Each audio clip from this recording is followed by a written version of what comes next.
ya, Regina. We gon' work it out, cause we hear ya. We see ya, Regina. We gon' work it out, cause we hear ya. We see ya, Hi guys, it is Regina. Thank you so much for joining my channel. If you like, please press the like button and please subscribe. It would be highly appreciated. Okay guys, I was going to do another topic, but I got wind of this topic from last week, and it's about a guy named Shamar Elkins. Now, you guys probably already know about this topic by now because it happened in Louisiana.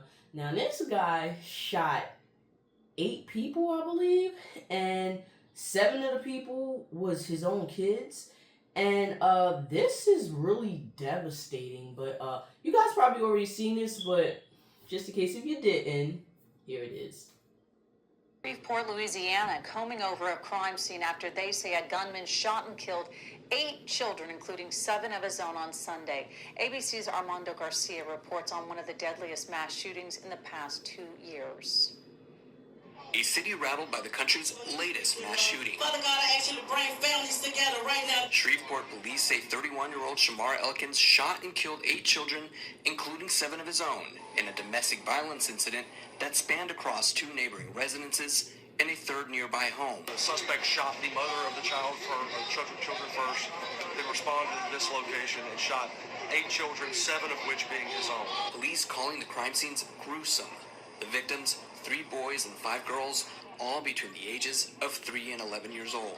The mother and another woman who were also shot, now fighting for their lives. Investigators say another child was injured jumping off the roof trying to get away. Authorities say officers fatally shot Elkins after he led them on a police chase. It's a very hectic scene. There's a lot to investigate, a lot to unpack, and we want to do the best we can to come up with a clear timeline, a clear reasoning, even though cases like this, the reasoning will never be fully understood. House Speaker Mike Johnson, who represents the district where the shooting happened, offering his prayers in a post on social media, and the community now rallying around the family and lighting candles for the 8 lives lost. To learn later that I knew one of the children, it really took a toll on me, and I really hate that for the mama period and those children. An Army official telling ABC News that Shamar Elkins had served in the Louisiana Army National Guard for 7 years, left the Army as a private in 2020, and had not been deployed.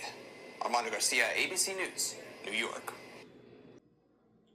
So, as you guys can see, this guy shot his own kids. And he shot, 2 other people. I think one was his wife, and one was, I guess, the girlfriend that he shot.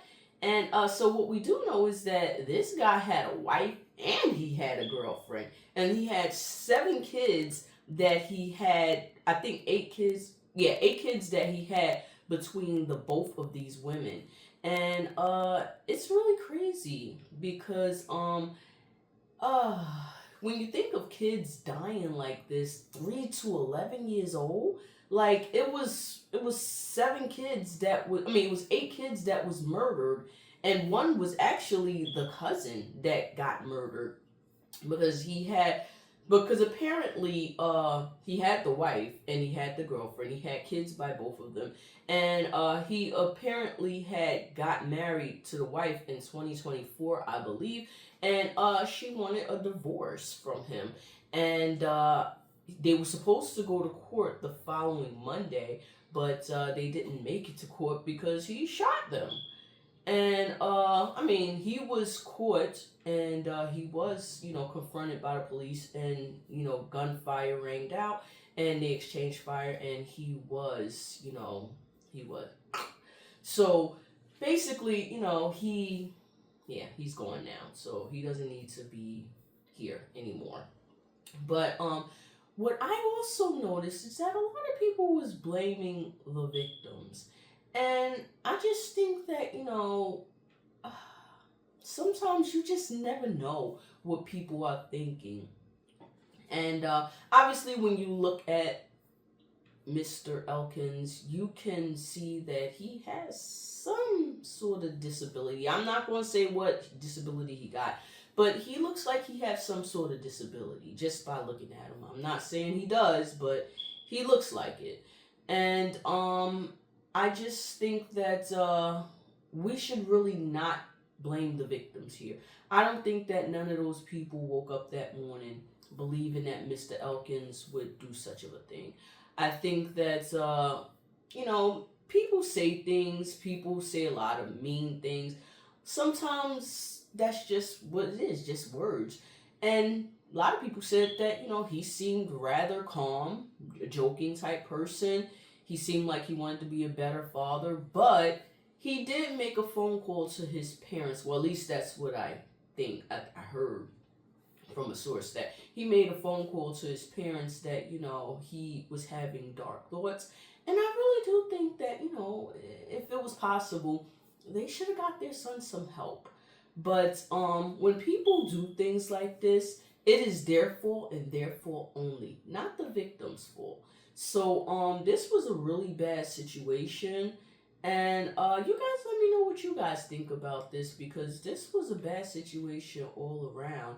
And those babies, like, they lived none of their life. It was really, really sad that, they will never be able to grow up and live a full life because of their father. And then a cousin, it's like, that child didn't have nothing to even do with the situation. And that child lost their life. So it's like, it's a really sad situation. But you guys let me know what you guys think about this whole situation. And again, this is Regina. If you like, please press the like button and please subscribe. It would be highly appreciated. And as always, have a beautiful and blessed day. And please be safe. All right. Bye.